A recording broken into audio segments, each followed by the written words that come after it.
Hello and welcome to another episode of Let Me Talk to My Customer. I am your host, Chad Counts, along with my co-host, Richard Tyler. Rich, how are we doing today? Wonderful. How are you this morning, Chad? Can't complain, man. It's a beautiful day out. We are basically into summer now with June. Yeah, we are. Long nights. Everybody, most people who want to be vaccinated are vaccinated now. So time to get back to it, get back to life, get back to concerts and sporting events and fishing and racing and whatever it is anybody's been holding back on. It's time to get back to it. So we are rolling into June. Things are going well. We have a new training coming up for you all. There's going to be a new salesperson training that we're going to be kicking off June 24th. That is a Thursday this month. It's going to be a 4-week series, $100 a week for new salespersons. We're going to be offering that at 7 a.m. in different time zones across the United States and North America. And then if there's any other time slots that you guys would prefer, if you have some hours during the day that you'd like, just reach out and let us know. You can email me at crcounts@countsbusinessconsulting.com or rich@countsbusinessconsulting.com as well. You can reach out to us on any of our social media channels here on our YouTube stream, Spotify, Facebook, our website, countsbusinessconsulting.com. So any way that we can serve you, we hope you'll reach out to us and let us know. So again, thanks for joining us. We always have our sales management and sales training available as well, one-on-ones or team trainings as well. We've had a lot of success this year. Continue to see record results, and we're very pleased to offer that service for you guys as well. All right, kicking off the dog days of summer here, we're going to be talking about 3 reasons to call back for you all this week. And I think there's a lot of hesitation in a lot of companies we come across that this is not a habit that is well established in many places. And that seems to be a shame. There are a lot of companies that do this well. There's no ifs, ands, or buts about it, that this is a part of their DNA. This is part of their culture. They have a set expectation for how many callbacks they do in a day. They track it with lists or any number of ways that they do that. And I think that is something that is important. If you want to make this a part of your culture, that this is something you really have to emphasize and you have to stay on top of daily to make sure that this is ingrained, and that even this becomes a part of your training for new salespersons, that there's an expectation that they kind of earn their stripes by calling back or calling out, cold calling new customers or lost customers or different things like that. That's a great way for them to get their feet wet. Ultimately, though, as those who are selling in our market who maybe aren't comfortable with this or aren't doing this as often, this isn't a part of maybe a daily habit or a weekly habit for them. We're going to give you 3 reasons why you should. There's a lot of money to be made. There's a lot of relationships to be built. In making this a part of your habit, there's a reason why I think the best salespeople typically do this well, or almost as a habit. That's just part of their personality and how they take care of their customers. So we've got 3 reasons for you. The first one we're going to start with is a great reason that I think is often overlooked. And it's the reason why it's number 1 for us, is because I think this one goes unnoticed. Call back on confirmed or past orders. So Rich, what are some of the benefits or reasons why salespersons should be calling back on prior orders confirmed with their customers? There's a couple reasons that come to mind. One, it's a great opportunity to touch base with them to make sure that everything is going or has gone smoothly. There hasn't been any hiccups since the last time we were in communication with them. And usually when we're following up on those, we know that everything has already gone smoothly because there hasn't been any prior indication. So it's a perfect chance for salespeople to shine the spotlight on themselves when they're doing something good and correctly, so that that's highlighted for the customer. And it's a great opportunity for the salesperson to say, look, this is what you can expect when you work with me. Flawless execution. Exactly. Especially, I think if this is a higher dollar ticket, maybe it's a customer that's ordered infrequently with you, or they're on the newer side. I think there's a lot of reasons to go back to the well there. It's always easiest to sell to people that have already had a good experience. And the sooner that they've had a good experience, the better, or the more recent, I should say, the better, right? The more impactful that is in getting a new opportunity.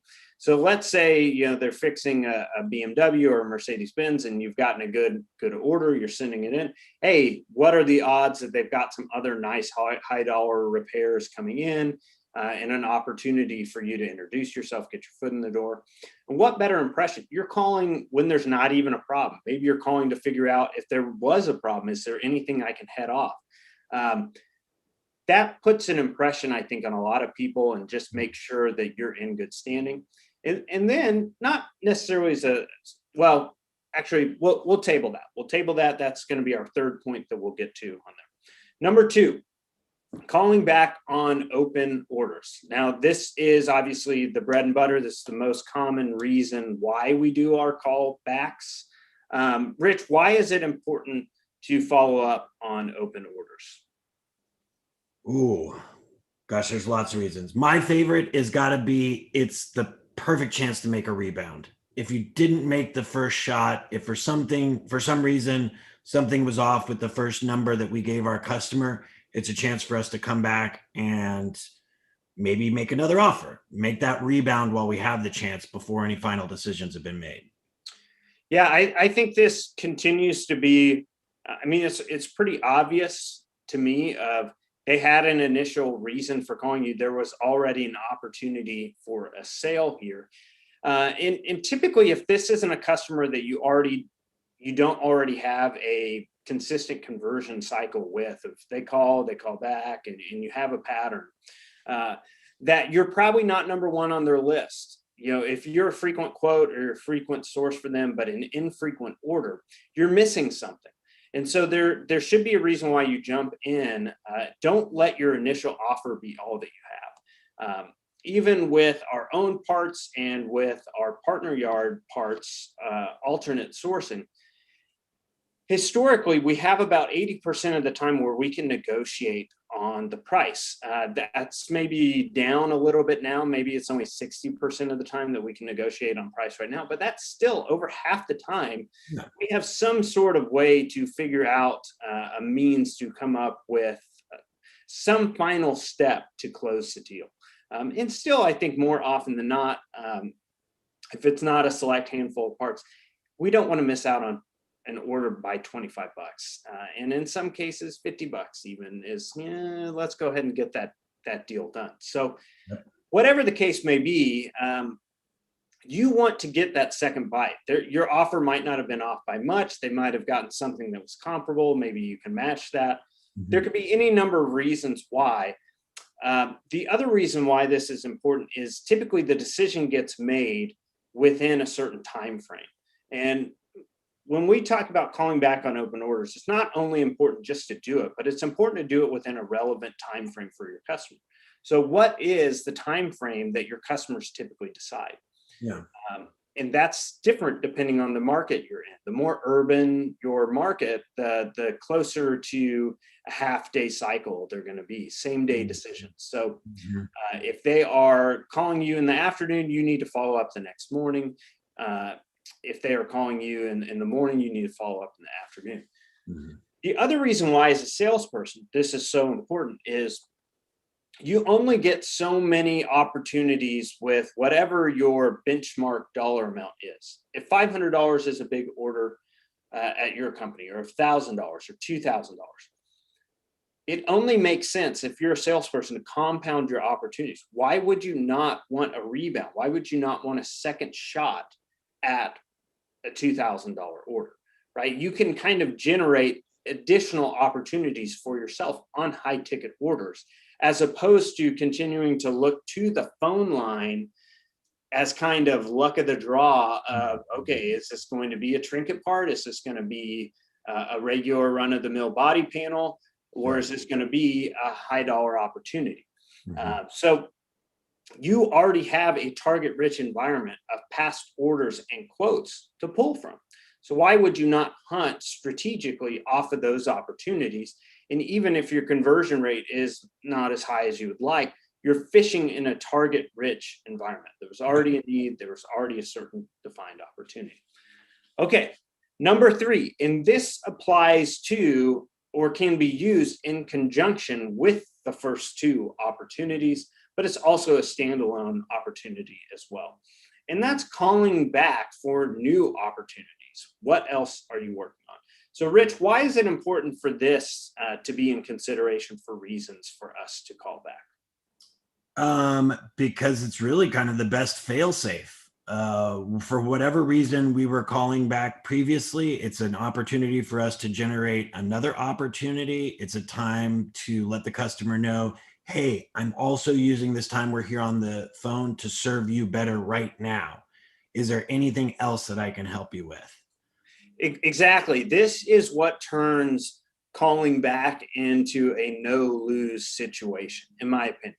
Mhm. Whether it's calling back on a prior order or an open order, or even if you're prospecting, what are they working on right now? What new opportunities do they have? Is never a wrong route to go, because if they are a busy company or a company that's ordered or calls you frequently, that there's likely something going on. Now, maybe you're being more strategic and maybe they're not placing new orders, maybe at the end of the week or different times like that. Maybe they have a workflow of where this is a better question than not. Maybe earlier in the week is when they're getting most of their new repairs and they're getting most of their new estimates coming in. If you know that, then maybe this makes callbacks more important on certain days. But either way, if you're always putting your foot forward for the next opportunity, you always have a reason to call, right? There's always something else for them to do. There's always some other repair or order for them to place. So this really is the reason why we have a number 3, because it pairs so nicely with the other 2. And Mhm. it's also a standalone here. Mhm. So there's always a reason to call back a good customer. There's always a reason to call back a customer you'd like to do more business with. And we've given you 3 here that we think are really sound. I can't think of a reason why you wouldn't want to participate in something like this as a salesperson.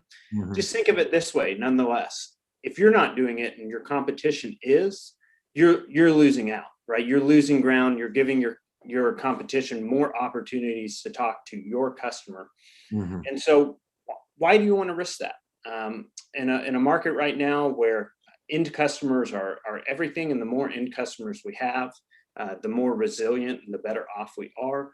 As a Mhm. salesperson, I want to pride myself on being in good communication and living up to best standards, best practices. And Mhm. calling back is definitely one of the best practices of our industry, as well as any other sales position. I mean, compared to other industries, Rich, calling out or calling back, how big of a priority is it in our industry compared to any other sales position you've been accustomed to? Yeah, so I've worked in a lot of different industries and sales, and I've trained a lot of different sales teams. And until working in this particular industry previously, every kind of sales position that I had trained for was 50-50. I mean, it's like it's an integral part of what's happening, the outbound component as much as the inbound component. The salespeople in this industry have it good, maybe better than they realize, because the inbound is such an important component for them. Right. Absolutely. So, and there's nothing wrong with that, right? That's a great opportunity to have such strong inbound opportunities, but don't neglect the outbound. It's really important that you have a good communication and recognize those opportunities you have with your customer. And 100%. help, maybe it's important even too, if you're a salesperson wanting to get better at this, build some accountability on your team. It's a lot easier to do this when other members of your team are participating as well. Yep. So I think this is a good way as a team to let's make a push together. Let's see how much we can grow and what we can develop. Mhm. All right, so that's our topic for today. 3 reasons to call out, or sorry, 3 reasons to call back.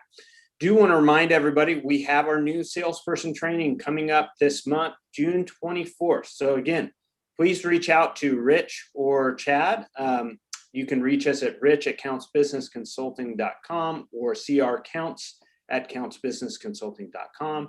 Reserve your spot today. It's going to be a 4-week series starting Thursday, June 24th. And we look forward to hearing from you.